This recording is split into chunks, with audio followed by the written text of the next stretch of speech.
En Radio Intereconomía, Sin palos en las ruedas, dirigido por Javier Font. Este programa te lo ofrece tu farmacia de confianza con el apoyo de Vidafarma. Bueno, pues nada, ya estamos por aquí después de una semana llena de mucho trajín, mucho trabajo. Volvemos con todos ustedes, con todos vosotros para seguir, pues trasladándole cosas muy importantes, maravillosas y de mucho interés social, ¿no? Hoy vamos a hablar de una fundación muy importante, se llama Fundación Vidafarma, que nos va a contar su inicio, su trayectoria, qué es lo que hacen, y para ello tendremos una persona también muy especial para nosotros, que desde luego emana sensibilidad e inteligencia. Bueno, dicho esto, hoy queremos compartir con todos nuestros oyentes una noticia que llena mucho de orgullo el ámbito educativo español y en especial a la localidad de Puerto Llano, en Ciudad Real. Se trata de Ángel Luis González, que es profesor de formación profesional en el Instituto de Educación Secundaria Virgen de Gracia, que ha conseguido algo pues histórico. Y es que es el único español nominado al prestigioso galardón internacional Global Teacher Prize, conocido como el Nobel de la Enseñanza.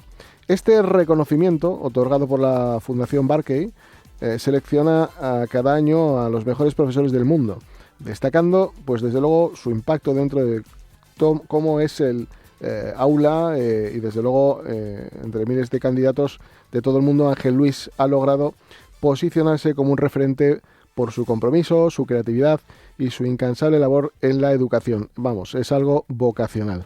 Ángel Luis es un apasionado de la formación profesional, un ámbito educativo que él define como clave para el desarrollo de la sociedad y el tejido industrial.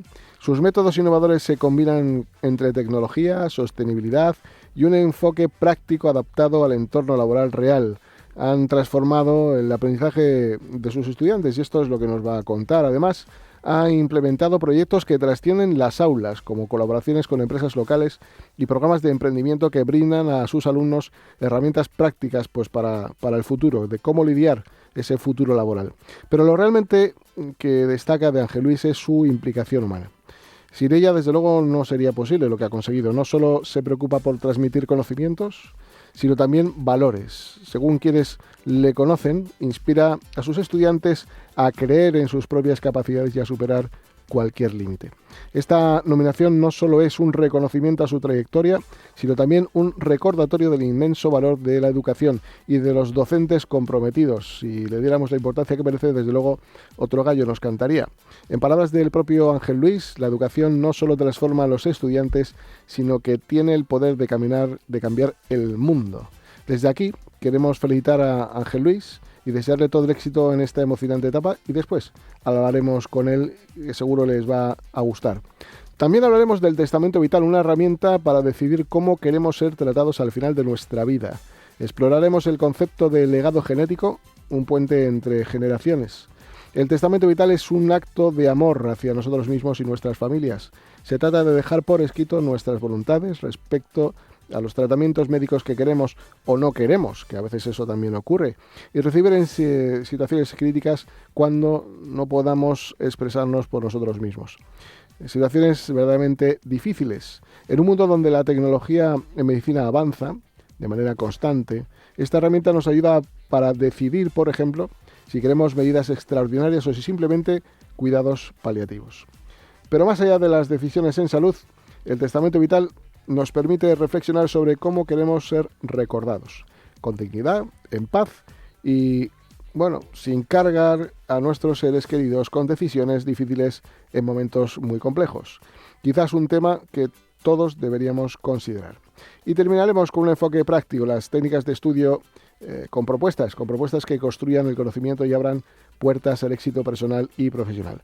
Así que con esto y dándoles la información de nuestro WhatsApp por si quieren estar en contacto con nosotros, pueden enviarnos cualquier mensaje al 634 57 4383. Así que de esto y mucho más hablamos ahora.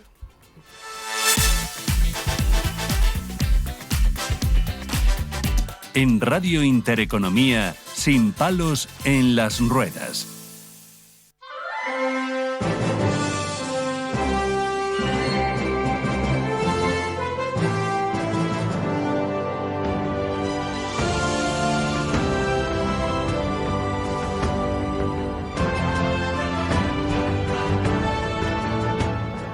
Bueno, pues como les decía, nuestro tema inicial va a estar basado en la parte social que hace la industria, más que farmacéutica, de lo que es la logística que hace que nos lleguen los medicamentos a nuestra propia vivienda, ¿no? Es decir, de las cooperativas de transportistas, si lo digo mal, me corrige nuestra invitada, para que nos llegue la medicación a las farmacias y de ahí a nuestra vivienda, ¿no? Se trata, evidentemente, en este caso de Vidafarma, que creó su Fundación Vidafarma, y para lo que hemos invitado a Manuela Villena, que es gerente de Fundación Vidafarma. Hola, ¿qué tal, Manuela? Muchísimas gracias, Javier. Buenas tardes a todos y todas y gracias por invitarme. Es un placer estar hoy aquí. Bueno, pues más de 10 años de experiencia en el ámbito de la administración pública, desarrollando funciones en la gestión de recursos públicos, relaciones institucionales, así como en la comunicación y en la asesoría política, asesora parlamentaria también en la Asamblea de Madrid, consejera técnica del Instituto de la Latina. Bueno, experiencia en la gestión tenemos. Sí, la verdad que sí, un poquito. Y ahora tengo esa vocación de servicio público que tengo la oportunidad de ahora volcarla en un proyecto tan bonito como es la Fundación Vidafarma. Estamos de aniversario, estamos cumpliendo nuestro segundo año desde que nacimos en el año 2023 y con muchos proyectos y retos por delante. ¿Cuál es el motivo, digamos, por el que se crea la Fundación? Bueno, la Fundación Vidafarma emerge como consecuencia natural, como verdadera alma y motor de lo que es la función social de la cooperativa de distribución farmacéutica Vidafarma. Esta vocación es inherente a su misión, que es contribuir a la salud de las personas a través de un servicio integral a las farmacias. Como fundación corporativa de una de las mayores empresas de distribución farmacéutica de nuestro país, nuestro propósito, nuestra misión es clara: el mejorar la salud y la calidad de vida de aquellas personas, especialmente de los colectivos más vulnerables, a través de la farmacia comunitaria. La farmacia es el núcleo de nuestra acción, es el entorno donde se materializa nuestro compromiso con la salud, pero también con la profesión farmacéutica y también con la sostenibilidad ambiental. También queremos impactar la lucha contra el cambio climático, porque no hay salud si no tenemos un entorno saludable. ¿Y qué proyectos está llevando a cabo ahora mismo la Fundación en este sentido?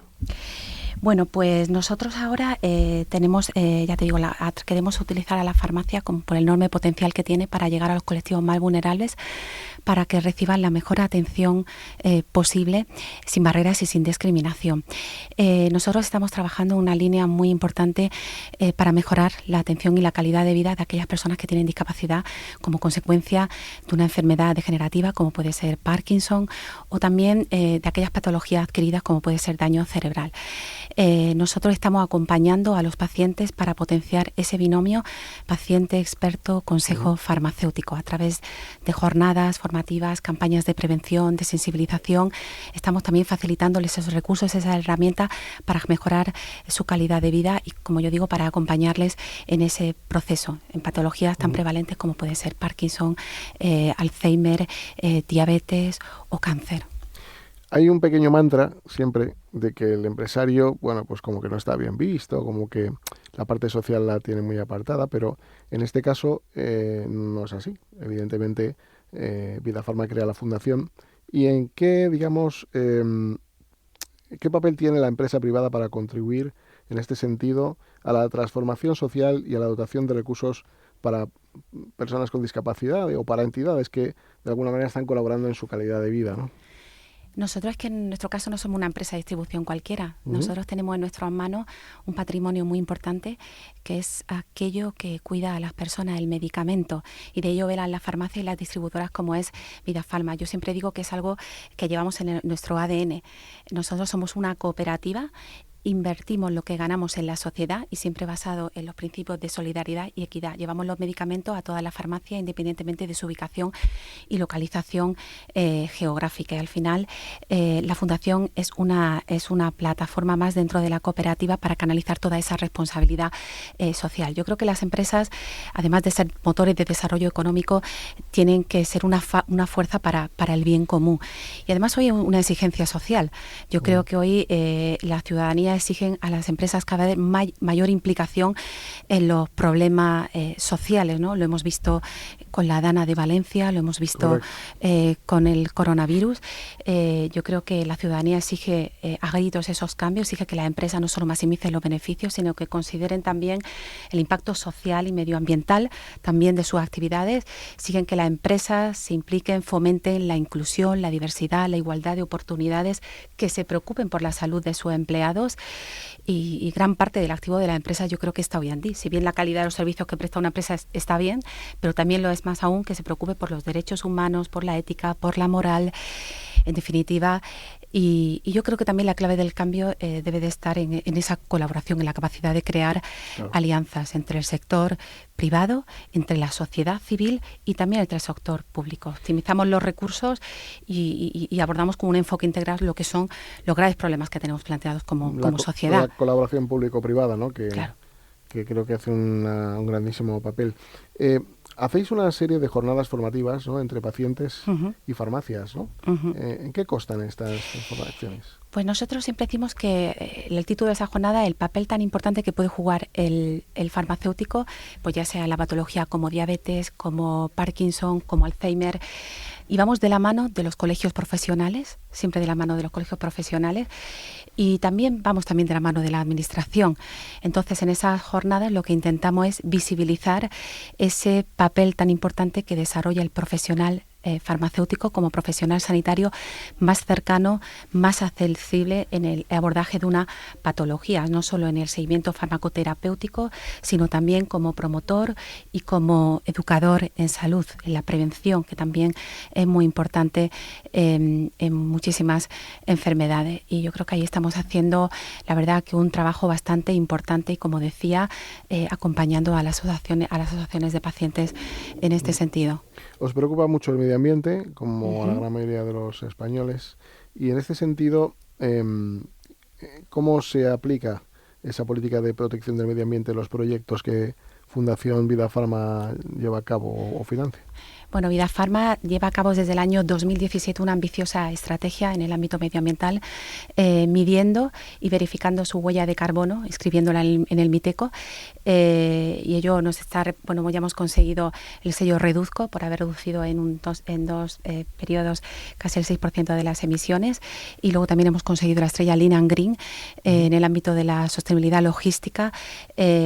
Y bueno, yo creo que la Fundación también queremos continuar esa línea de protección del entorno natural, de lucha contra el cambio climático, abordando iniciativas desde la profesión farmacéutica para mitigar también ese impacto y contribuir también a la sensibilización en este sentido.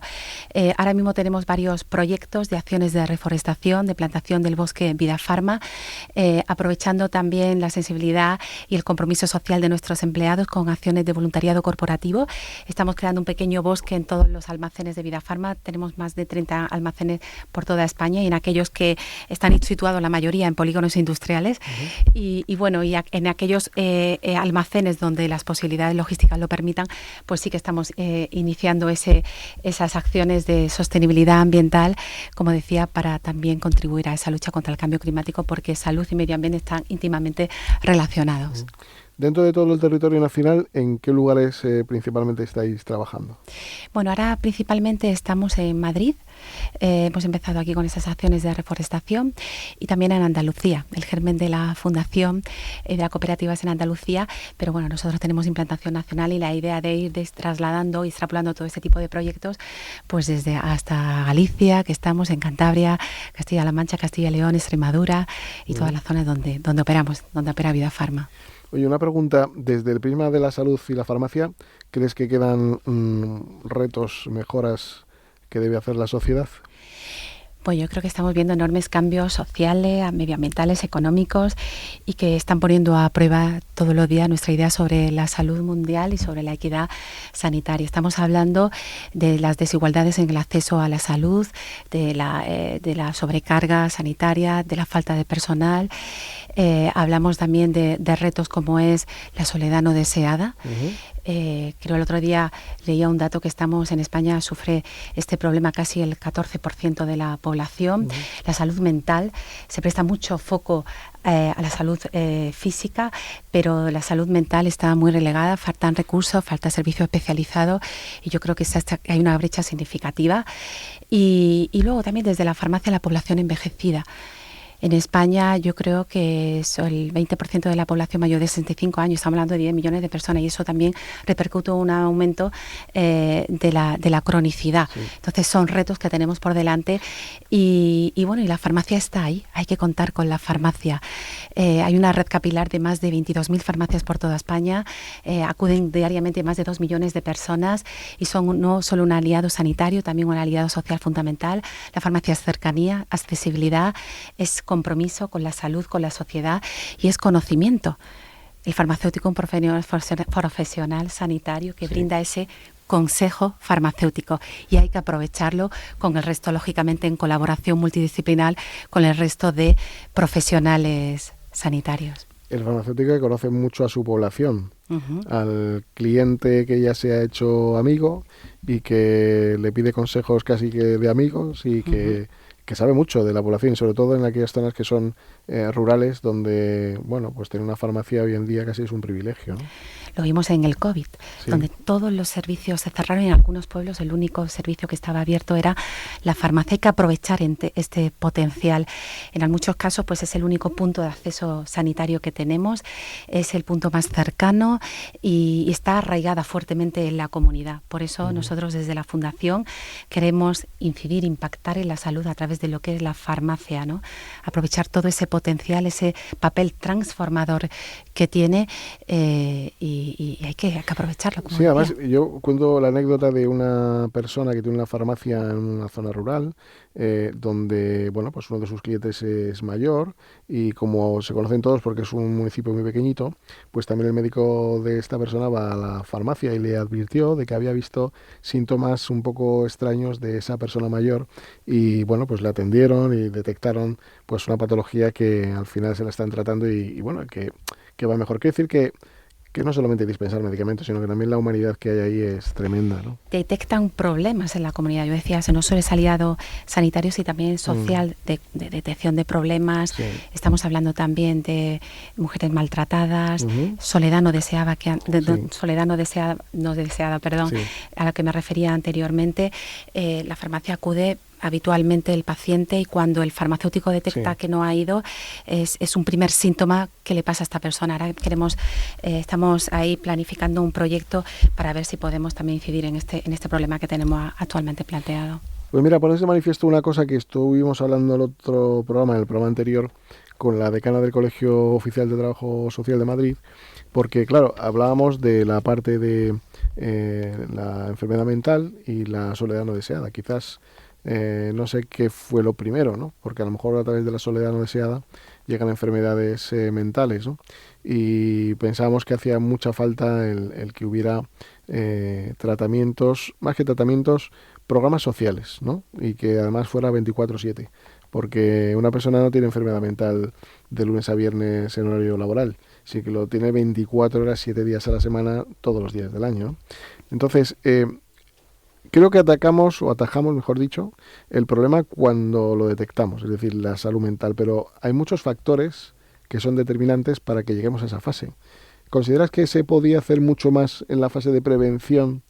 Y no digo la fase de prevención clínica o farmacéutica o de la salud, sino que también incluso hasta desde las escuelas inculcar ciertos hábitos para que esas cosas sucedieran menos o no sucedieran. Yo creo que sí, que desde todos los ámbitos de donde se aborde este problema es clave, ¿no? Yo, como te decía, desde la farmacia, el farmacéutico no solo hay que aprovecharlo como ese profesional sanitario que te da esos conocimientos del tratamiento médico, es tratamiento de la dispensación, pero yo creo que como promotor, como educador en salud juega un papel fundamental y en la detección, ¿no?, de esos casos que se pueden dar de personas que acuden habitualmente a la farmacia, las notan extraños, esos primeros síntomas, y sobre todo en las zonas rurales. En las zonas rurales es donde tenemos que impactar y estar ahí. Oye, ¿cómo equilibra la Fundación sus objetivos sociales con las necesidades operativas de tanto de la Fundación como entiendo que la propia empresa, ¿no? Que evidentemente tendrá sus presupuestos y destinará X para solventar problemas sociales, ¿no? Claro, efectivamente. Nosotros ahora mismo pues somos una fundación corporativa y lógicamente tenemos el respaldo de nuestra cooperativa, de nuestros socios, los más de 8.000 socios, que bueno, pues que gracias por su compromiso, su solidaridad, su empatía, bueno, pues hacen lógicamente aportaciones periódicas a la fundación para que podamos poner en marcha pues ese programa, ese plan de actuación que tenemos y todos los retos que tenemos por delante para impactar en la salud. También es apoyo a la profesión farmacéutica en el campo de la investigación y de la educación y también en el ámbito de la sostenibilidad ambiental. Tenéis una convocatoria de ayudas, ¿no? Ajá. A la que se pueden presentar asociaciones. Efectivamente. ¿Cómo lo pueden hacer? Tenemos ahora mismo abierto el plazo de presentación de solicitudes a la convocatoria de proyectos de innovación social, cuyo objetivo es apoyar a entidades sociales que con su compromiso y creatividad, bueno, pues desarrollan proyectos con una gran capacidad de transformación social.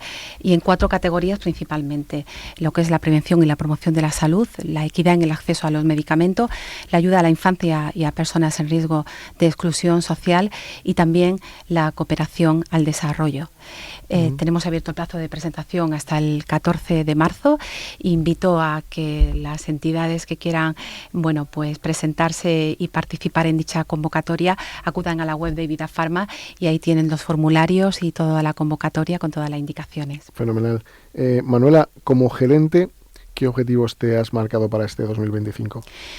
Bueno, yo digo que la fuerza de nuestra fundación radica en la colaboración, en tejer red, en tejer alianza. Nosotros podemos tener los recursos, podemos tener la metodología, una visión clara de lo que queremos lograr, pero nada sería posible sin el concurso invaluable de todas las entidades que están sobre el terreno y trabajan en el día a día. Entonces, nuestras metas a corto y medio plazo es consolidarnos con todas esas organizaciones y entidades con las que llevamos trabajando, no solo ser colaboradores puntuales, sino ser compañeros de viaje en este camino hacia el bienestar comunitario. También otro de los objetivos que nos hemos marcado es la de co-crear proyectos precisamente con esas entidades que tienen los conocimientos y bueno, co-crear proyectos pues que incidan en el ámbito de la salud.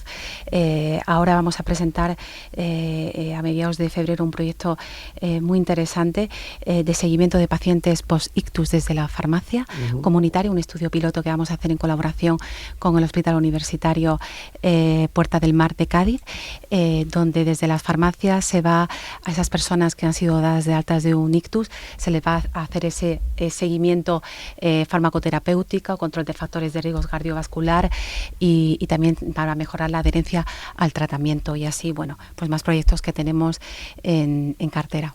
¿Lleváis a cabo congresos? ¿Lleváis a cabo algún tipo de congreso, seminario, aparte de la formación que hacéis con farmacias y pacientes? Participamos en congresos de las asociaciones de pacientes con las que colaboramos, específicamente en mesas donde ponemos en valor precisamente ese binomio paciente-experto-consejo farmacéutico, donde bueno, pues explicamos a los pacientes cómo su farmacéutico le puede ayudar en el cuidado de su patología. ¿Hay algún desafío al que os enfrentéis? Bueno, todos. Los problemas, los retos. Después de la pandemia, me refiero, y todo esto, la cosa andará un poco más tranquila, ¿no? Bueno, esto aquí hay siempre que estar alerta, porque en el ámbito de la salud siempre se pueden hacer más cosas, pero bueno, los desafíos son todos, pero estamos preparados y queremos estar ahí. Queremos estar ahí, acompañando, impactando en la salud y de la mano de todas las entidades con las que colaboramos. Pues Manuela, la verdad que ha sido un placer. Se nos queda el tiempo corto. Si tienes algo más que añadir, dínoslo, porque estaremos encantados. Pero creo que nos ha quedado una radiografía súper completa de cómo es la fundación y el trabajo que lleváis a cabo. Bueno, el placer ha sido mío y yo estoy encantada de venir cuando digáis y seguir contando todo lo que tenemos en marcha. Pues Manuela Villena, gerente de Fundación Vidafarma, muchísimas gracias por estar aquí con nosotros, por contarnos esto que hacéis mucho y bien, y que sigáis ahí y que bueno, pues que podamos seguir hablando. Pues muchísimas gracias. Gracias por todo. Buenas tardes.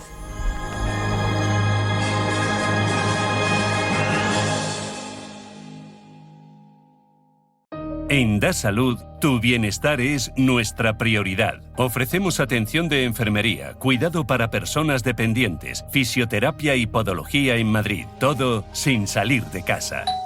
Mamá, ya han llegado los chicos de Da Salud. Confía en Da Salud. Da Salud. 651-441-021 o dasalud.es. ¿Has pensado en cambiar tu bañera por plato de ducha? ¿Asearte se ha convertido en un desafío por las barreras? Confía en los mejores. En Ecoducha di adiós a tu bañera sin obras ni molestias. Acaba con todas las barreras y disfruta de la ducha con más garantías y seguridad. Trabajamos con los mejores fabricantes de platos de ducha, mamparas y accesorios para personas con movilidad reducida. Llámanos e infórmate sin compromiso en ecoducha.net o en el 91 36 73 86 4. Si una persona sale de un punto A por un camino difícil y otra sale de un punto B por un camino más cómodo, ¿se encontrarán? Acompañamos a personas en situación vulnerable desde la infancia hasta el final de su vida, porque nosotros no creemos en las coincidencias, creemos en las oportunidades. Fundación La Caixa. Solo es progreso si progresamos todos. Escucha cada jueves de 1 a 2 de la tarde en Radio Intereconomía Negocios de Carne y Hueso, el programa para emprendedores, startups y pymes líder en habla hispana, con Mariló Sánchez Fuentes.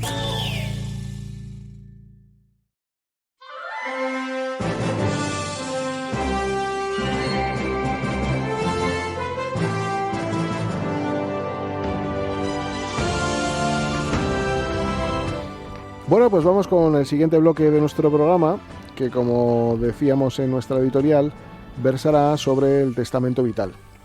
Bueno, no sé si ustedes lo saben o no, pero lo que les vamos a contar es muy interesante de conocer y saber, bueno, cuál es su alcance, cuál es la parte positiva y si tiene alguna negativa, pues también lo sabremos. Para eso hemos invitado a dos personas expertas con, bueno, pues con capacidad para podernos aclarar todo esto, como no puede ser de otra manera, ¿no? El testamento vital es un documento, pues ni más ni menos que en el que una persona deja constancia por escrito, con antelación, por supuesto, de los cuidados y el tratamiento que desea recibir en caso de una enfermedad, bueno, pues o bien terminal o por un accidente, ¿no? Y del destino de su cuerpo y sus órganos una vez fallezca, si llegado el caso no puede expresar su voluntad por sí misma. Ya saben, cuando alguien dice quiero donar los órganos, en fin, este es el documento que se debe dejar firmadito y bien resuelto para no generar problemas a nadie. Y para ello hemos invitado, como decía, dos personas importantes que nos van a contar cosas muy importantes. Tenemos a la directora de la Organización Nacional de Trasplantes, a Beatriz Domínguez. ¿Qué tal, Beatriz? Buenas tardes. Hola, muy buenas tardes. Gracias por asistir. Muchas placer. Gracias.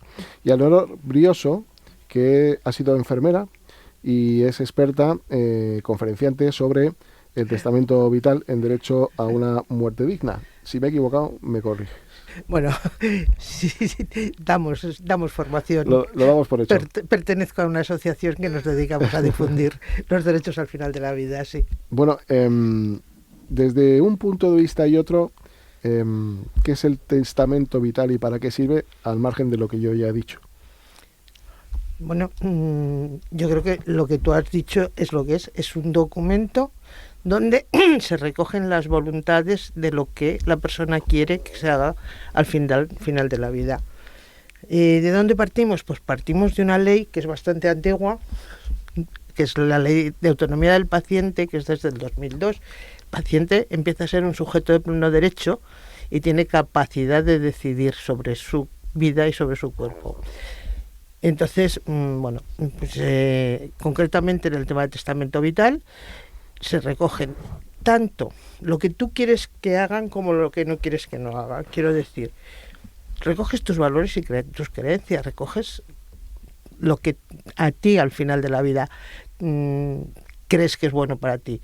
Yo quiero que me intuben, yo no quiero que me intuben. Bueno, una salvedad, siempre va a ser el médico el que con una claridad y sin tener, si tú dices que lo quieres que hagan todo, o sea, teniendo en cuenta que no se va a meter en un encarnizamiento terapéutico, todo hasta que un médico diga hasta aquí hemos llegado, ¿no?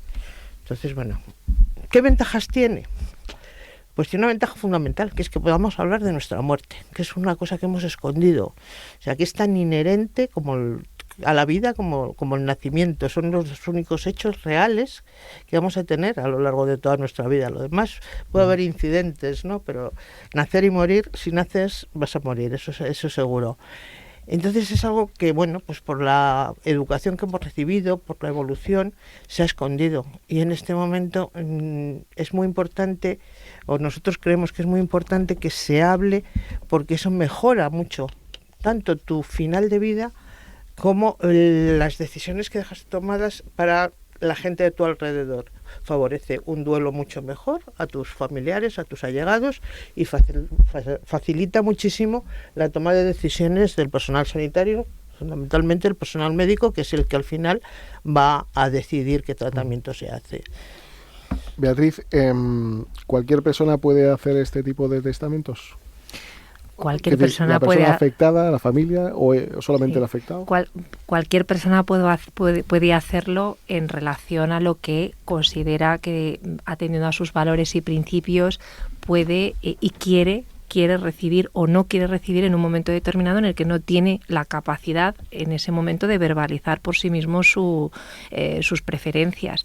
Yo creo que Leonor lo ha explicado perfectamente, pero antes preguntabas qué significa más allá de lo que dice la legislación, y a mí me gustaría decir qué significa para el mundo de la donación.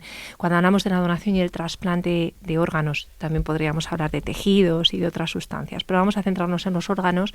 Siempre hablamos de ello aparentemente desde la perspectiva del paciente en lista de espera. Se produce la donación y el trasplante porque hay pacientes que necesitan esos órganos, pero la donación hay que verla también desde la perspectiva de la persona que fallece.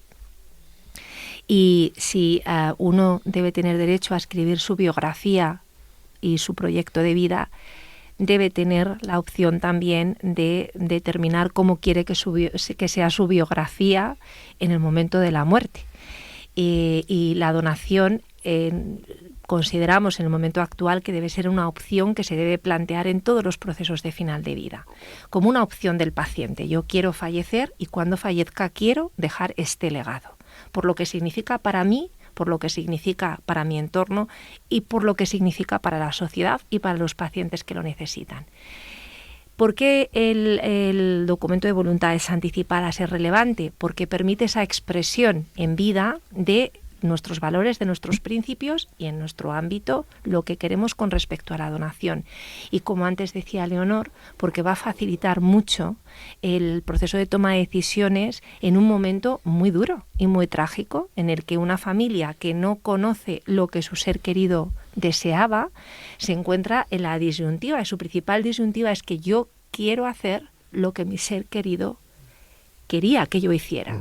Entonces, si esas personas tienen constancia de esa voluntad, ese proceso de toma de decisiones y ese duelo, como comentaba Leonor, se va a ver muy facilitado.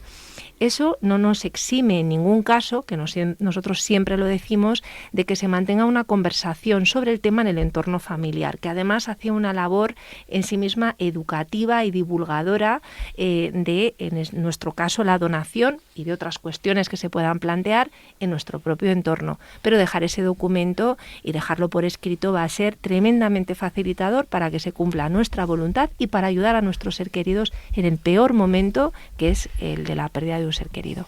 ¿Hay cultura de donación o todavía seguimos pensando que hay una segunda vida o que pensar así en vida, que nos vayan a quitar los órganos o que va... ¿Es un poco fuerte todavía eso? Hay una extraordinaria cultura de la donación en nuestro país que se ha ido generando a lo largo de los años, básicamente porque hemos construido un sistema que es equitativo, es justo, es transparente y por una labor muy importante que hacen los medios de comunicación. Los medios de comunicación en España os habéis convertido en enormes aliados a la hora de difundir la importancia de una terapéutica que no puede existir sin la contribución de la ciudadanía. Podemos hacer muchas intervenciones terapéuticas sin su participación, pero el trasplante es imposible sin la contribución de la sociedad. Y hemos ido generando, gracias en gran medida, insisto, a vuestra labor y a que tenemos un sistema robusto y que responde a los pacientes, hemos ido generando esa cultura de la donación. De hecho, no es infrecuente y cada vez ocurre con más frecuencia que las propias familias, antes de que se plantee por parte de los profesionales la posibilidad de donar, las propias familias a veces se anticipan y dicen, a nosotros nos gustaría o tenemos constancia de que nuestro ser querido, nuestro padre, nuestro hermano, nuestro hijo, quería ser donante. Y esto es, creo que, un gran ejemplo de cómo se ha impregnado esa cultura de la donación en nuestra sociedad. Entiendo que tiene uno que ser mayor de edad para poderlo hacer. El testamento vital lo puede hacer cualquier persona mayor de edad o menores mayores de 16 años emancipados. Se dan muy pocos casos, algunos se ha dado que lo han hecho, pero vamos, la mayoría son personas mayores de edad y algunos bastante mayores de edad, que es cuando empezamos a coger cosas de la muerte. Pero lo puede hacer cualquier persona mayor de edad que tenga capacidad legal de decidir sobre su salud. Claro. Quiero decir que en el caso de una persona que tenga una curatela, por ejemplo, a nivel económico, si no la tiene sobre su salud, esa persona puede decidir y puede hacer un testamento vital. Y una cosa que es muy importante que sepa todo el mundo, el testamento vital solo va a valer en el momento que tú no te puedas comunicar. O sea, mientras tú te puedas comunicar, puedes cambiar de idea 400 millones de veces, porque esto lo dejas hecho para cuando tú no te puedas comunicar, que sean los demás los que tienen que tomar las decisiones. Pues eso se hace de una manera consciente y antes, ¿no? Claro. Por eso decimos que cuanto más pronto se haga, mejor. Y esto desde luego que potencia la donación de órganos, porque ahora potencia la expresión de voluntades, tanto positivas como negativas. Claro, sobre todo. Desde aquí yo insto a que sea positiva por todo el impacto que tiene, pero permite a las personas expresarse en sentido positivo o negativo, o incluso, corrígeme Leonor si me equivoco, dejar la decisión a tus familiares. Podrías incluso decir que decidan por mí. Podrías hacerlo, pero la mayoría de las veces, está encaminado. Cuando la gente lo hace suelen ser personas que han meditado y que lo han hablado casi siempre con un entorno que no tiene por qué ser un familiar directo, hay veces que son amigos. Y esto es un poco una vivencia en torno al tema de trasplantes. Yo trabajaba ya en el año 71, en el 1 de octubre, porque no era 12 de octubre. Yo me formé en el 12 de octubre, ¿eh? Me suena de todo. 71 me suena, es un año en el que lo conozco. Sí, hemos llorado muchas veces cuando se han perdido riñones, porque solo se trasplantaban riñones. O sea, después yo trabajaba en la UBI de urgencias, y después de que se conseguía con una familia, con lo difícil que era en ese momento, que te diesen la autorización, llegaba un juez y nos lo tiraba para atrás. Y hemos llorado mucho. Desde ese día a hoy, este país ha cambiado en el tema de la donación. Somos un país solidario y es un gusto. Pero algo se habrá hecho también, quiero decir, porque ¿qué hay que decir a alguien para convencerle de que eso es bueno y que... Hombre, yo creo que hay... Antes lo he intentado resumir, pero ¿por qué donar? ¿Por qué donar? Claro. ¿Por qué donar cuando fallecemos? Porque la donación en vida es otra cuestión, pero ¿por qué donar? Bueno, en primer lugar, por el impacto en salud que tiene la donación. Para que nos hagamos una idea, un donante que permite la realización de 6 trasplantes está regalando 57 años de vida. Es que no hay ninguna intervención en salud que tenga semejante impacto. En segundo lugar, porque contribuye a la sostenibilidad del sistema sanitario. El trasplante renal es mucho menos costoso que la diálisis, y los procedimientos de trasplante son procedimientos costosos, pero el trasplante renal es menos costoso que la diálisis, hasta el punto de que 5 años de tratamiento de un paciente con un trasplante renal ahorran aproximadamente 180.000 euros en comparación con la hemodiálisis y 90.000 en comparación con la diálisis peritoneal. Por lo tanto, genera un ahorro al sistema sanitario que permite dedicar esos fondos a otro tipo de acciones en salud. Y en tercer lugar, y yo creo que también es un aspecto muy importante en los tiempos que vivimos, la donación es una forma de plasmar y de hacer efectiva el tipo de principios por los que se rige nuestra sociedad. Es decir, hace que aflore esa solidaridad, ese compromiso social de la sociedad española, y creo que eso hace bien, tiene un efecto sanador en la sociedad que vivimos. ¿Y un médico se puede negar a llevar a cabo esa extracción de órganos aunque haya un testamento vital? ¿O puede hacerlo por motivos profesionales? ¿Puede hacerlo porque los órganos no se encuentren bien? ¿O puede rechazarlo? Puede llevar la extracción de órganos. En principio no existe una objeción de conciencia ni para la extracción ni para el trasplante de órganos. No está reconocido legalmente en nuestro país y es una actividad sanitaria como cualquier otra. Una cuestión diferente es que se decida no llevar a cabo la obtención o el trasplante de un órgano porque se considere, bien antes de llevar a cabo la obtención o una vez se ha obtenido el órgano y habiéndolo evaluado por diferentes técnicas disponibles, se considere que ese órgano no es óptimo para trasplantarse, lo cual al final es una decisión médica. Si ese órgano se considera óptimo para trasplante, no se trasplanta. Pero son cuestiones diferentes. Negarse a participar en una extracción es algo que no está contemplado en la legislación, es una prestación sanitaria en todos los hospitales específicamente autorizados para ellos y en principio el negarse no se puede negar. Es decir, se participa, si se es parte de un equipo de obtención de órganos, pues el profesional evidentemente no se puede negar. Otra cosa es que decline la obtención o el trasplante de un órgano en particular por motivos médicos. Por ejemplo, no hay ninguna objeción a enfermedades neurodegenerativas. No. Nada, ¿no? No, en absoluto. Pues bueno, eso es una buena cuestión a tener en cuenta, sobre todo además en momentos donde los accidentes de tráfico han bajado y las donaciones, en ese sentido, ¿cómo se han visto resentidas o no? Afortunadamente en nuestro país la mortalidad por causas evitables ha ido disminuyendo. Por eso somos uno de los países más longevos del mundo, el segundo país más longevo del mundo. Y evidentemente si nosotros, nuestro sistema ha conseguido aumentar la donación en ese entorno, ha sido porque se ha adaptado a las circunstancias de fallecimiento en la realidad actual. Y en España habitualmente el potencial donante va a ser una persona de edad avanzada o muy avanzada que fallece por causas naturales.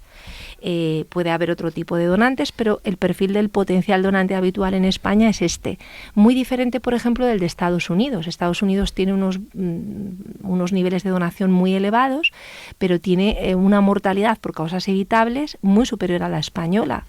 Y, por ejemplo, tiene una mayor mortalidad por tráfico, una mayor mortalidad por arma de fuego, algo que es excepcional en España, y están viviendo el drama de la crisis de fentanilo, de las crisis de la sobredosis, la mortalidad por sobredosis de droga, principal causa de muerte en menores de 50 años en Estados Unidos, y que representa una causa bastante habitual de fallecimiento de los potenciales donantes en Estados Unidos que no vemos aquí. Entonces, evidentemente, el perfil de ese potencial donante joven, tradicional, que podíamos pensar de principios de siglo, afortunadamente ahora se ve muy poquito en España, pero lo que hemos ido haciendo ha sido ampliar criterios adaptándonos a esa mayor edad y mayor comorbilidad de los donantes y aprendiendo a trasplantar de manera exitosa órganos que tienen una mayor complejidad. Entiendo que el volumen poblacional de Estados Unidos tendrá algo que ver también, ¿no? Sí, pero cuando nos comparamos en tasas por millón de población. Lo ajustamos a tasas por millón de población. Es un indicador grosero, pero bastante útil para comparar, por ejemplo, grandes regiones o países del mundo. Leonor, así de manera rápida, ¿qué les cuentas en las conferencias a los que van a escucharte para decir, oiga, pues me lo voy a pensar esto de hacerme el testamento vital? Bueno, realmente les contamos lo que es el testamento vital, que lo hemos hablado ya, le contamos para qué sirve, les contamos los derechos que tienen al final de la vida, le contamos que tienen que hablar de ello, y normalmente llevamos un documento con el que va a haber cada comunidad autónoma tiene un documento diferente. Yo tengo en mi manos de la Comunidad de Madrid porque supongo que es a los que más vamos a llegar. De todas las maneras, si alguien tiene interés se puede meter en la página web y buscar el de cualquier comunidad y perfecto, si no que nos llamen les informamos. Yo creo que fundamentalmente es eso, o sea, las razones que os hemos contado antes para hacerlo, o sea, que tú tienes que pensar qué quieres, cómo quieres tu vida y además cuando mucha gente de la que llega aquí es porque ha tenido una experiencia vivencial mala alrededor. Ha tenido experiencia vivencial mala, con lo cual saben por qué llegan. Y casi lo han recomendado a otros, ¿no? Que lo hagan, ¿no? Sí. O sea, tenéis que tener en cuenta, nuestra asociación tiene 40 años de vida. Miguel Ángel Lerma tenía 31 años en el año 83 cuando escribió la primera carta buscando gente. O sea, esto no es una cosa nueva que surja de la nada, es una cosa, pues bueno, que la sociedad la va asumiendo. Tenemos estadísticas donde un 83% de la población española estaba a favor de que se legislase una prestación de ayuda para morir. O sea, hay un 83% de la población española, estamos representados todo el espectro político, todo el espectro religioso, creo que no queda nadie fuera, o sea, bueno, queda fuera los que quieren quedar, o sea, sean de donde sean, pero que un 83% es un número muy amplio. Y por eso realmente se aprueba.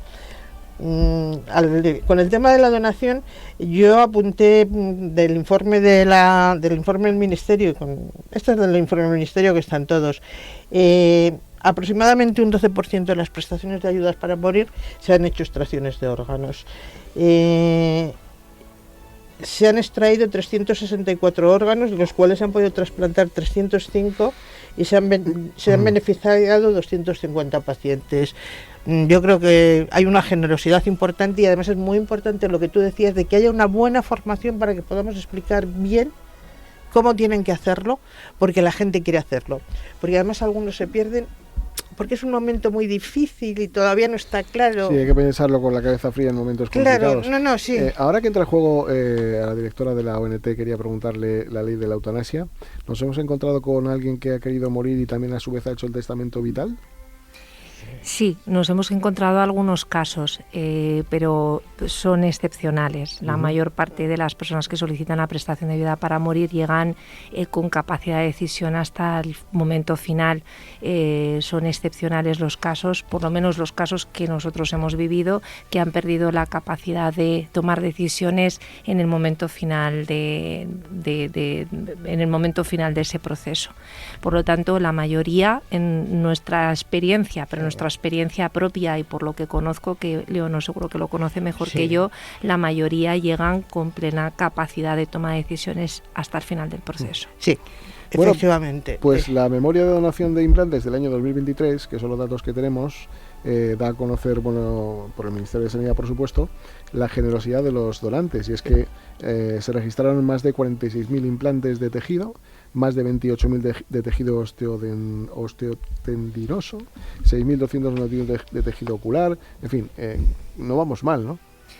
Bueno, estos son los datos de actividad 23. De tejidos de 2023, pero hace apenas 2 semanas presentábamos los datos de balance de donación y trasplante de órganos de 2024, en el que superábamos todos nuestra actividad previa en donación. Por primera vez superábamos los 2.500 donantes de órganos fallecidos, que es una tasa de más de 52 donantes por millón de habitantes. Para que se haga una idea la audiencia de lo que estamos hablando, la media de la Unión Europea frente a esos 52,6 es de aproximadamente 22 casos por millón de habitantes. Y un gigante como Alemania tiene una tasa de donación de unos 11 donantes por millón de población. Es decir, las cifras de España son abrumadoras y la actividad de trasplante igualmente ha sido espectacular. El año pasado a mí me preguntaban ¿qué objetivo se plantea para el año 2024? Y decía superar los 6.000 trasplantes, que ya era una actividad impresionante de órganos, estamos hablando. Y el año pasado se realizaron más de 6.400 trasplantes de órganos en nuestro país, o sea, una actividad impresionante, a la que hemos de añadir los miles de trasplantes de tejidos que posibilitan personas que donan tejidos cuando fallecen, aunque también se producen donaciones de tejidos en vida. Pues Leonor Brilloso, gracias por tu participación, por lo que hacéis, mucho éxito en vuestras conferencias para seguir recaudando adeptos a esto del ingreso vital. Y directora de la Organización Nacional de Trasplantes, tuvimos aquí a Rafael Matesanz al inicio de este programa, que dejó un legado fantástico, y estamos tranquilos porque tu trabajo es del mismo nivel que el de Rafael Matesanz, con lo cual te felicitamos por ello y que siga la mejoría y que haya mucha gente que reciba órganos, porque eso es vida. Así que, Beatriz Domínguez, muchas gracias y mucha suerte a las dos. Muchas gracias. Bueno, gracias a vosotros. Yo, un inciso, no queremos adeptos, queremos ciudadanos informados y que tomen decisiones. También es cierto. Pues a por ello. Gracias. Muchísimas gracias. Me dé tiempo a la información. Gracias.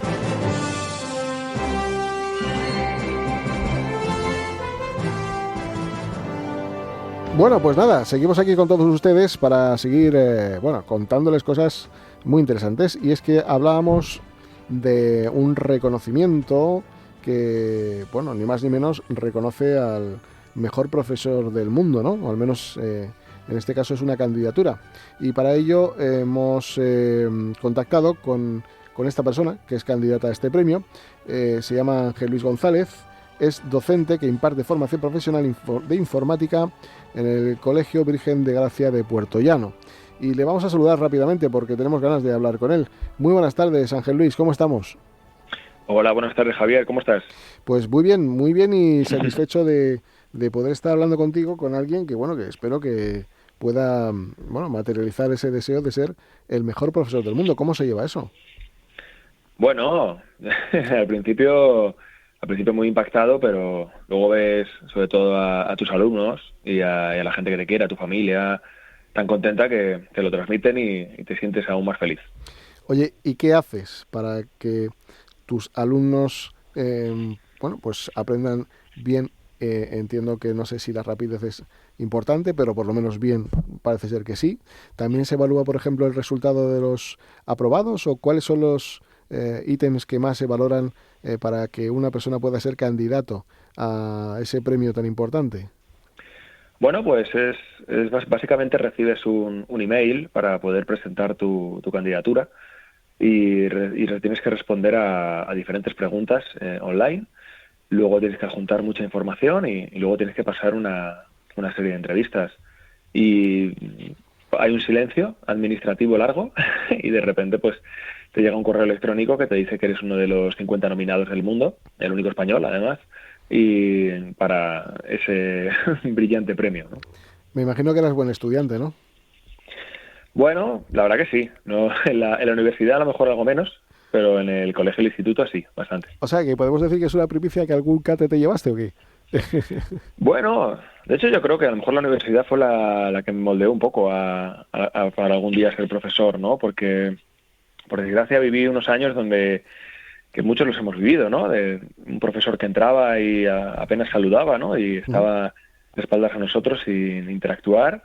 Y yo, ese ambiente me afectó muchísimo. O sea, me afectó mucho y me limitó bastante, la verdad. Y ahí sí que es cierto, pues yo en la universidad pues me costó bastante más de lo que a lo mejor debería, ¿no?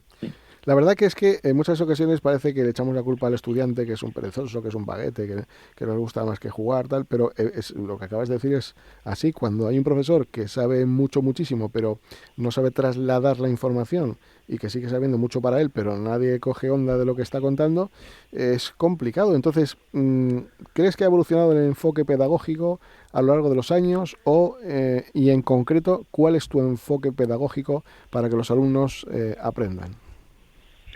Bueno, quiero pensar que sí, ¿no? Quiero pensar que las cosas cambian para mejor, ¿no?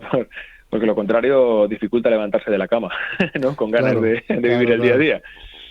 Y bueno, respecto a mi enfoque, a ver, desde mi punto de vista es bastante sencillo, ¿no? Porque yo primeramente priorizo crear un grupo y un /equipo antes que transmitir muchos conceptos pedagógicos, ¿no? O sea, yo lo que quiero es que los chicos, los que tengo están entre 15, 17 años, alguno mayor, 18, 19, están ahí en el grado medio, que habitualmente la gente que cae en el grado medio siente que es mal estudiante.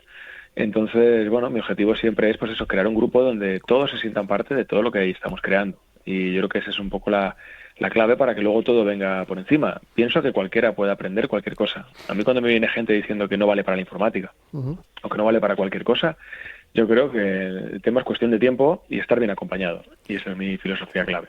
Oye, y cuando llega alguien con dificultades porque hay algo que se le atasca, se le atraganta, ¿qué tenemos que hacer como profesor para que eso no coja esa angustia? Porque al final los niños, los menores, también gestionan esto con cierto trauma y pueden generar serios problemas incluso de salud mental, ¿no? Bueno, para mí es un lujo cuando vienen estos chicos. Te lo digo de corazón, porque también tengo la suerte de ser padre de un hijo con necesidades especiales. Entonces yo me baso en la máxima de que hay que tratar a los alumnos como le gustaría me gustaría que trataran a mi hijo, ¿no? Directamente, y tratar a las familias como me gustaría que me trataran a mí. Hay que tener en cuenta que ser profesor es una responsabilidad. O sea, yo tengo Tremenda. la responsabilidad, claro, yo tengo la responsabilidad de que esos chicos tiren hacia adelante. Yo nunca busco excusas. Si no soy capaz de que todos entiendan, independientemente de sus circunstancias, lo que tienen que cumplir, el problema es mío. Entonces yo asumo esa responsabilidad y con mucha fuerza. De hecho, tengo la suerte de tener muchos chicos con necesidades educativas especiales y, vamos, enriquecen al grupo de forma fundamental y desde el punto de vista de que, por supuesto, siempre van a ser uno más y no hay diferencias, ¿no? Claro, ¿y qué ventajas te ofreció a ti la formación profesional en el campo de la informática? ¿Por qué elegiste esta materia? Bueno, yo estudié informática, ¿no? Antes de ser profesor estuve trabajando pues de programador, me metí rápido en la rama educativa porque siempre me ha gustado. Y bueno, la realidad es que la informática te regala una vida bonita, hay que reconocer. Yo no quise estudiar informática, no tenía vocación de informático ni de nada, pero como tenía buen coco, no solo físicamente, no, pues mi madre insistió, dije, métete, y no sé, me llamó las luces de neón, ¿no?, que tiene la informática a principios del siglo, que era cuando yo empecé en la universidad, fue lo que me llevó un poco aquí. Creo que hay tantas salidas que tiene muchas posibilidades de regalarte pues una vida, sobre todo cómoda, ¿no? Y no creo que fuera el dinero, ¿verdad? Porque desde luego seguramente que como programador estarías ganando mucho más de lo que ganas ahora, seguro. Sí, pero bueno, sobre todo desde que fui padre, pues te empieza a cambiar mucho la concepción, nos pasa a todos. Y bueno, descubrí que lo que más me gusta en el mundo es ayudar. O sea, cuando ayudas a alguien que te regala ese agradecimiento en forma de energía y esa energía entra en ti y te hace mejor persona, claro, ¿no? Siendo profesor lo puedes hacer todos los días. Sí, que no es todo el dinero, sino también poder estar con la familia, compartir espacios y momentos de felicidad, ¿no? Es cierto que en otros países la labor de docente se ve mucho más reconocida que en este, porque se entiende que la educación es el pilar fundamental para que las sociedades prosperen, para que tengamos los mejores profesionales en futuro, mejores médicos, mejores arquitectos, mejores profesores. En esta situación, ¿cómo analizas tú de qué manera podría haber margen de mejora? Bueno, la verdad que es una pregunta grande, o que me viene grande más bien, ¿no? No sé, Javier, yo vivo en un pueblo pequeño y trabajo en una ciudad pequeña que está a 6 kilómetros y mira, ahora, por ejemplo, que he tenido este reconocimiento, vamos, me han escrito todas las familias.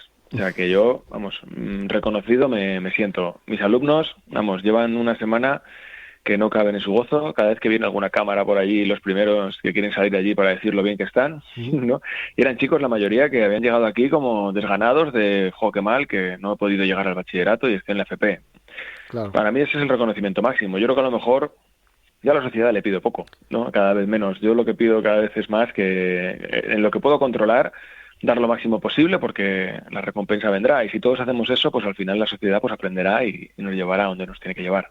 Oye, tus alumnos reciben muchas prácticas, quizás sea la parte pendiente de este sistema educativo donde se da muchísima teoría, donde a veces hay que metérselo en la cabeza a empujones para aprobar.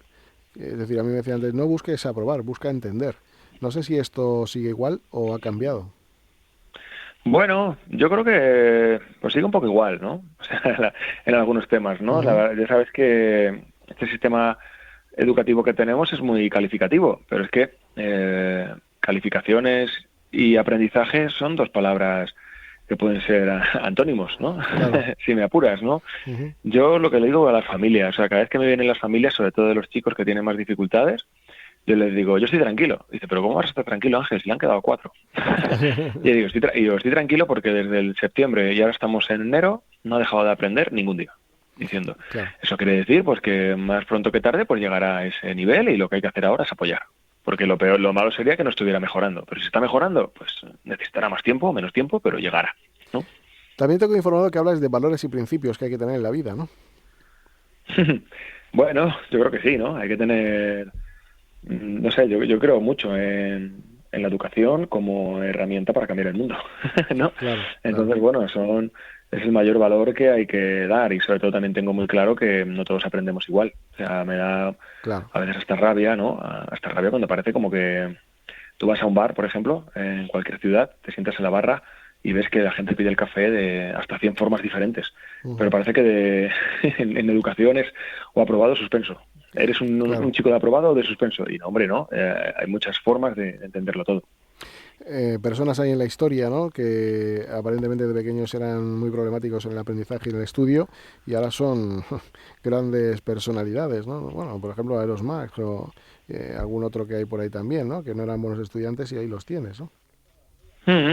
Eso es un ejemplo, pues, de frustración, ¿no? Es de Eso no es. haber sabido, yo creo, no haber sabido adaptar nuestro sistema o no incluso nuestra metodología como docentes a todas esas variedades, ¿no? Yo ya te digo que mi objetivo siempre es que yo me adapto a ellos y uno a uno, o sea, cada uno con sus circunstancias, ¿no?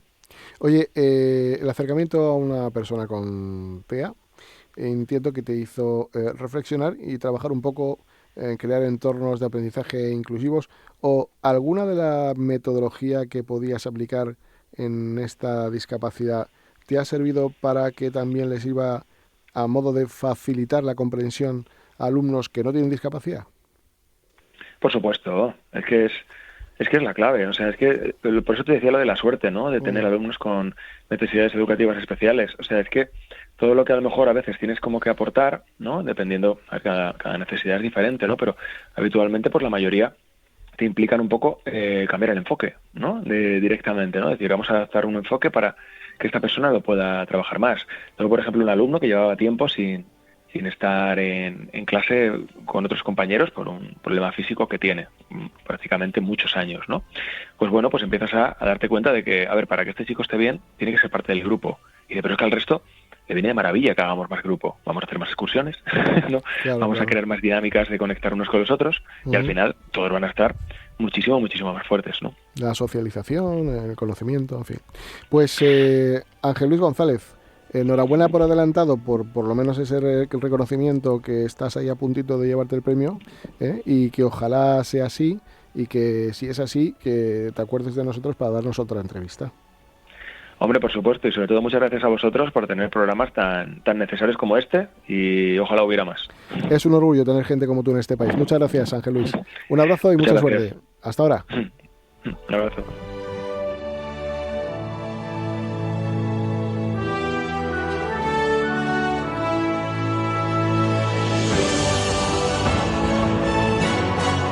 En Radio Intereconomía, Sin palos en las ruedas, dirigido por Javier Font.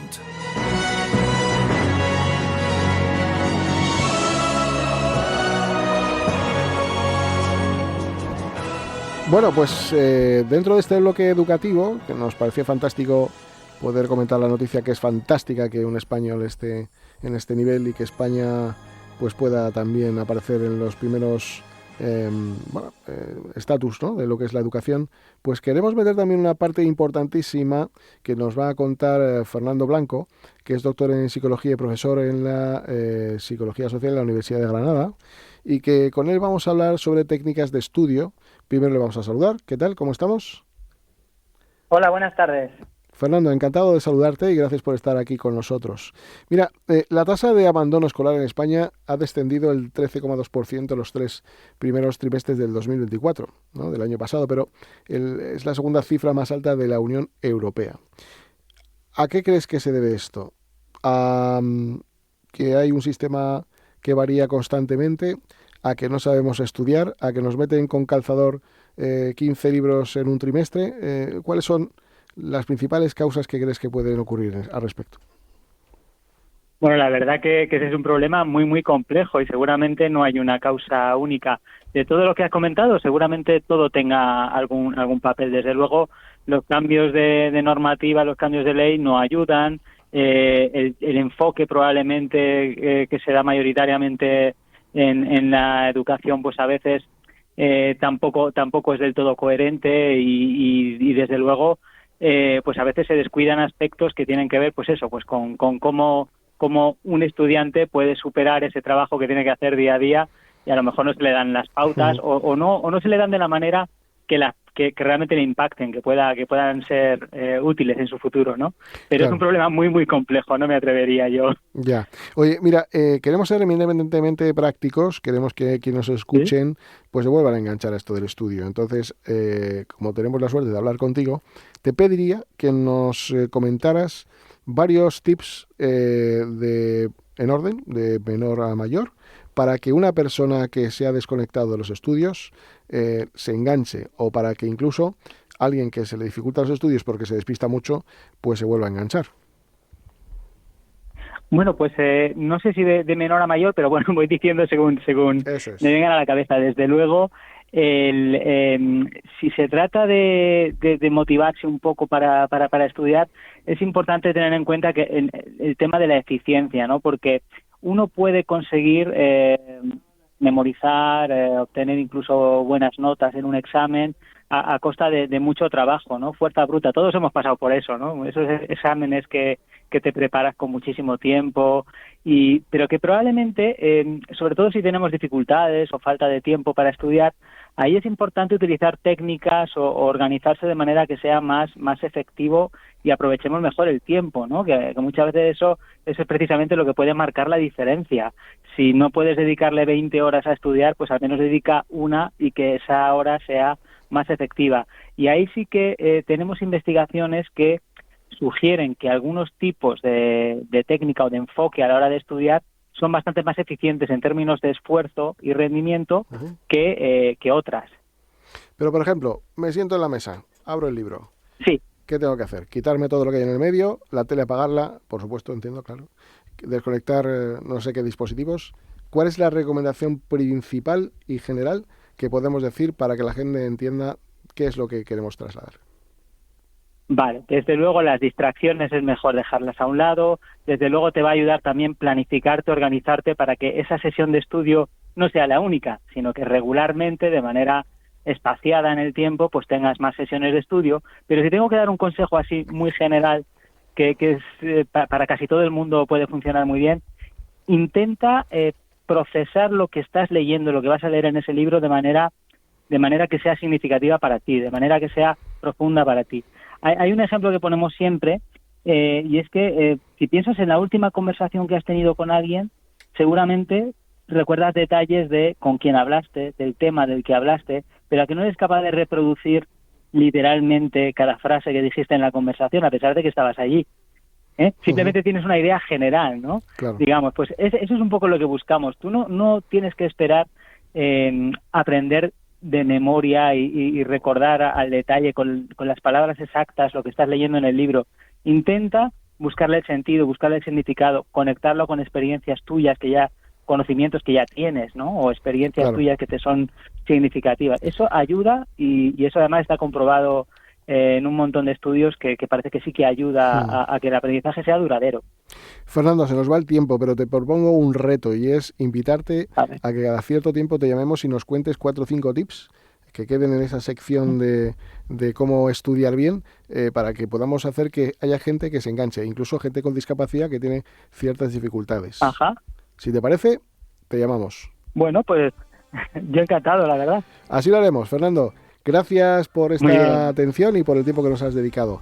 Seguiremos hablando y nos veremos por aquí. Gracias. Un abrazo, hasta luego. Hasta luego, un abrazo.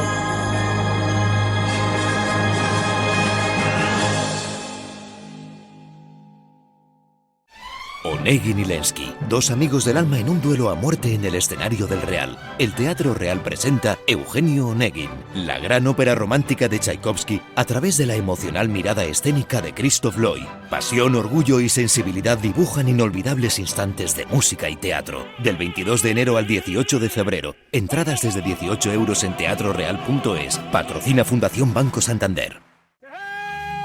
Si tu pasión es la caza, sueñas con el sonido del río mientras lanzas tu caña, o simplemente disfrutas del campo y la naturaleza, este es tu programa. Caza, pesca y naturaleza. Todos los sábados y domingos de 7 a 8 de la mañana en Radio Intereconomía. Coordina Marcos Ruiz.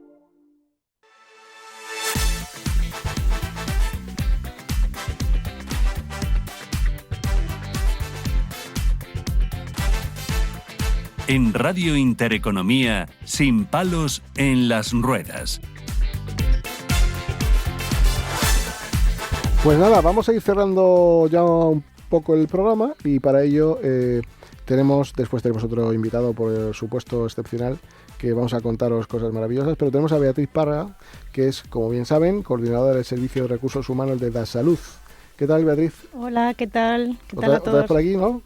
Sí, otra vez, de nuevo. Bien. Sí, me gusta estar aquí con todos vosotros. Oye, ¿en qué consiste el servicio de ayuda a domicilio que también desarrolláis en la empresa?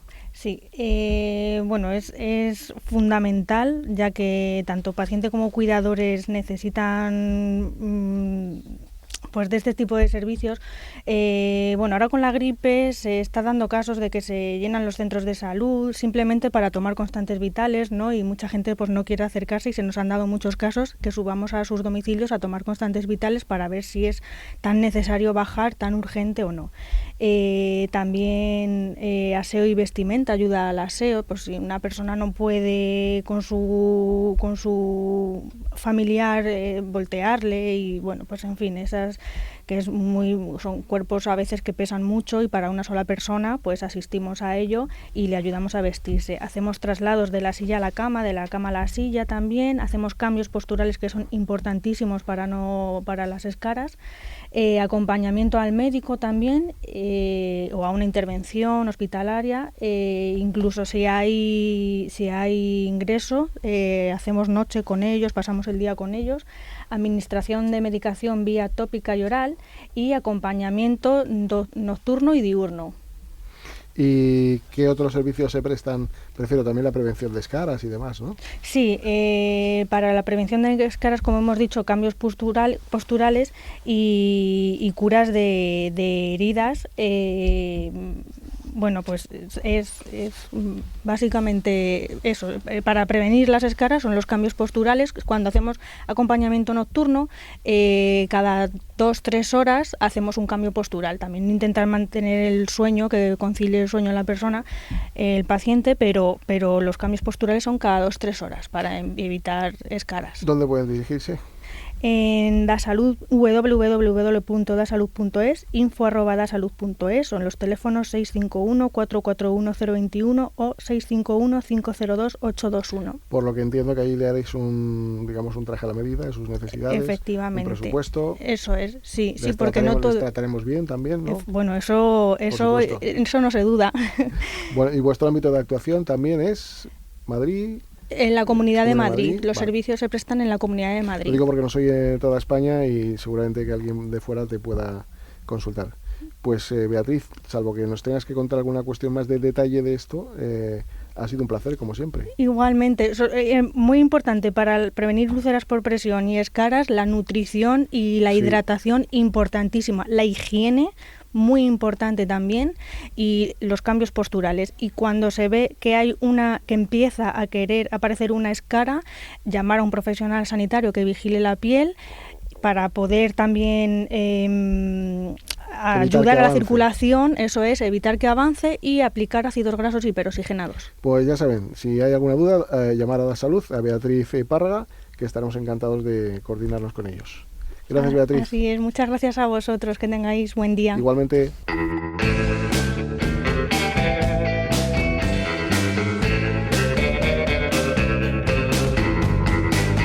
En Radio Intereconomía, sin palos en las ruedas, dirigido por Javier Font.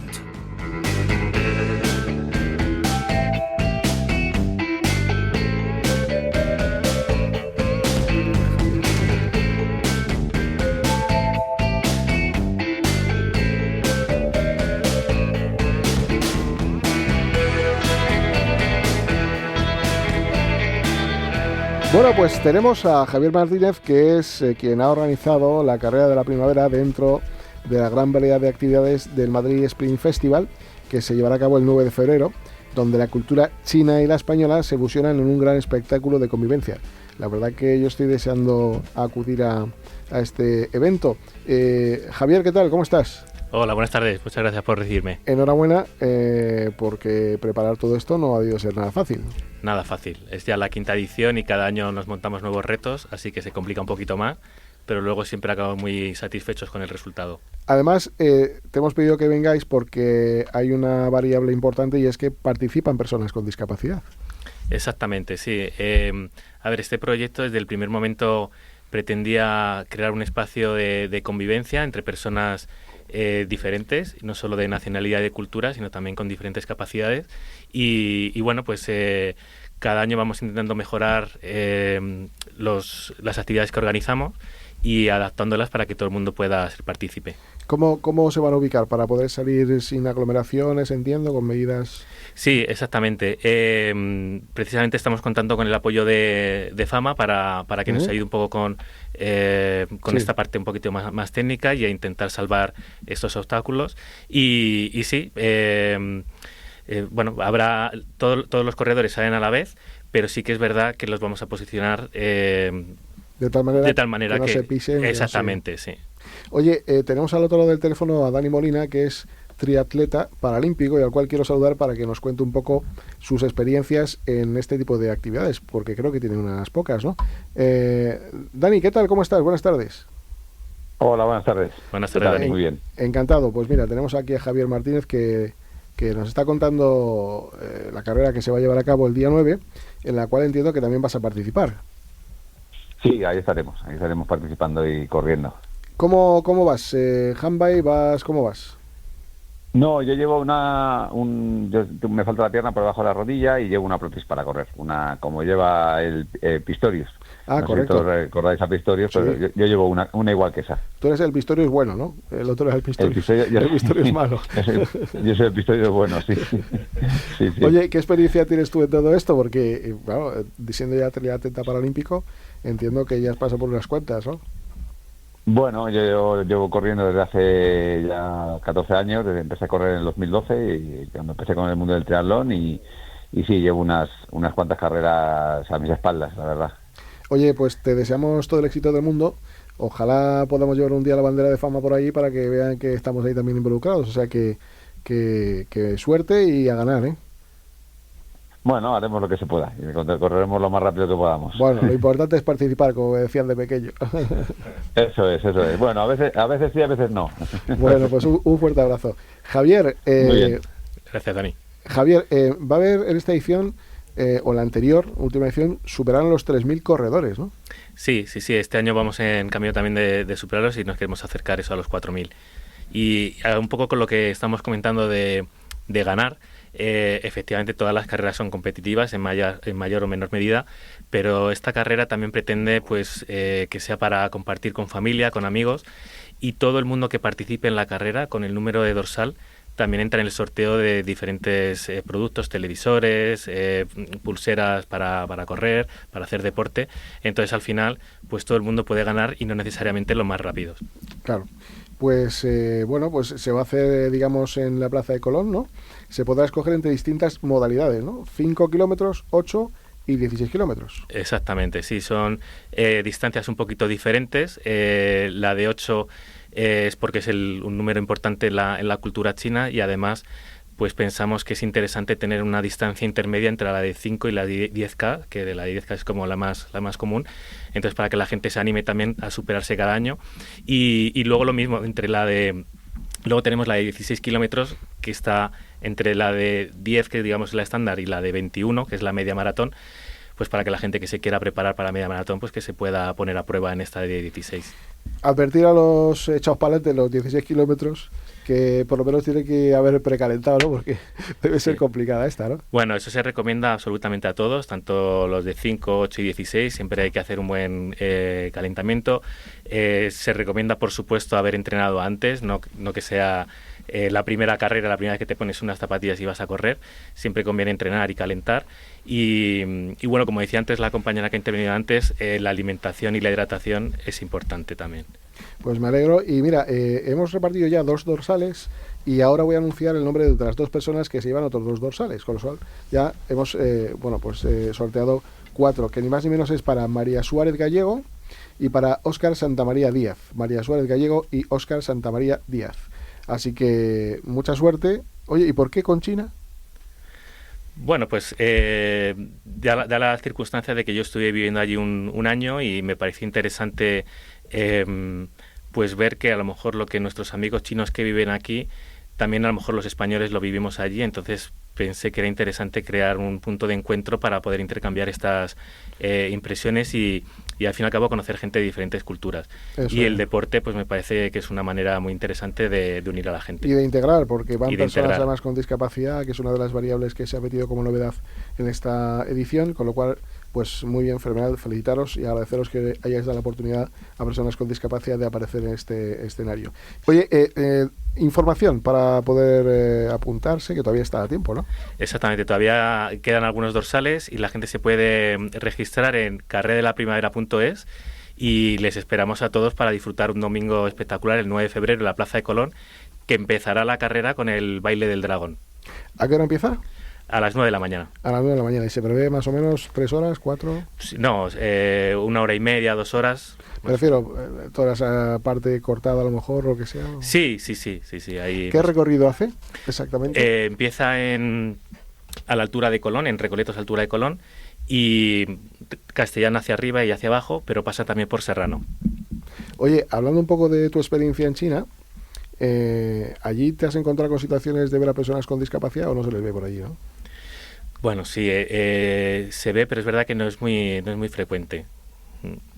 ¿Y habéis experimentado allí también incorporarles a la carrera o allí no se hacen estas cosas? Bueno, precisamente otra de las novedades de este año es que vamos a realizar la carrera por primera vez en China de manera presencial, en Shanghái a finales de marzo y en Xi'an a primeros de abril. Y de momento pues no lo tenemos previsto porque vamos a ver cómo se desarrolla. Es una experiencia completamente nueva, pero la idea desde luego a futuro es ir incorporando estas medidas. Bueno, pues Javier Martínez, gracias por estar aquí contándonos todo esto, gracias por darnos la oportunidad de estar en la carrera de las personas con discapacidad. Te deseo que vaya fenomenal. Yo sé lo mucho que has trabajado porque me lo han contado y esto no tiene más que otro camino, que es que vaya a salir bien y al año que viene hagamos otra segunda edición aquí con personas con discapacidad. Estupendo, muchas gracias. Pues gracias a vosotros y vamos ahora con los asuntos jurídicos.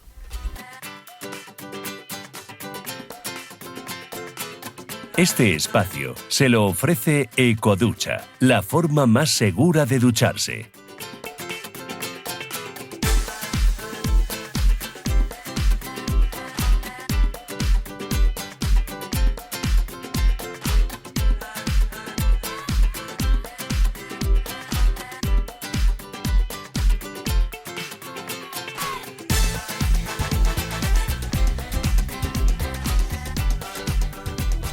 Pues nada, vamos ahora a un tema que cada vez nos llaman más personas pidiendo pues cuestiones, dudas para, bueno, pues evidentemente, sobre todo del ámbito jurídico, que es lo que más difícil es de comprender en alguna ocasión.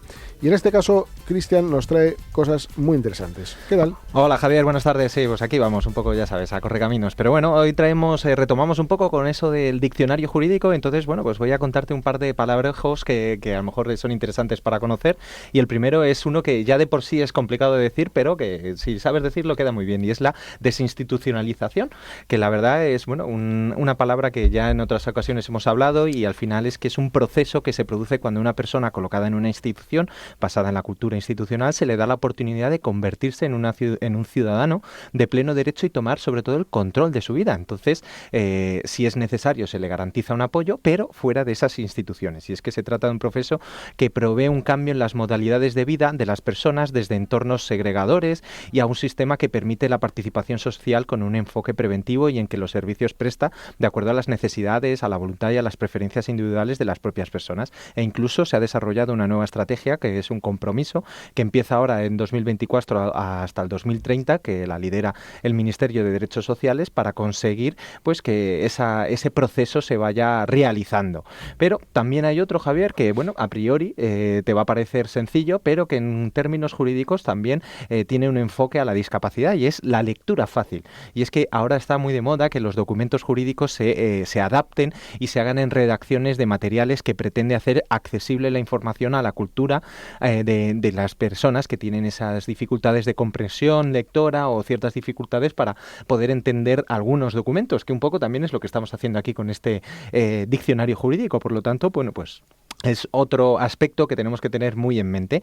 Y por último, quiero hacerte la distinción entre capacidad jurídica y capacidad de obrar, que muchas veces parece lo mismo, pero no es lo mismo. Y es que la capacidad jurídica al final es la atribución que se le hace, que hace la ley a todas las personas con la posibilidad de ser un sujeto de derechos y obligaciones. Por lo tanto, es una aptitud que tienes directamente desde que naces. Por ejemplo, pues todas las personas tienen derecho a heredar conforme a su capacidad jurídica por simple hecho de ser personas. Pero la capacidad de obrar se refiere a la posibilidad de ejercitar esos derechos y obligaciones conforme a lo que te concede esa capacidad jurídica. Entonces corresponde a las personas esta situación, es decir, todo el mundo puede heredar, pero no todo el mundo puede ser heredero. Tienes que ganarte esa condición de otra forma o para poder aplicar esos derechos y esas obligaciones. Entonces, bueno, es un poco ahí la diferencia que tenemos que tener en cuenta. La capacidad de obrar que antes se vio mermada por el antiguo Código Civil. Eso es. Y que ahora ha sido modificado y que ya le da un margen de maniobra mucho mejor y mayor. Claro, ¿no? Antiguamente te podían quitar esa capacidad de obrar,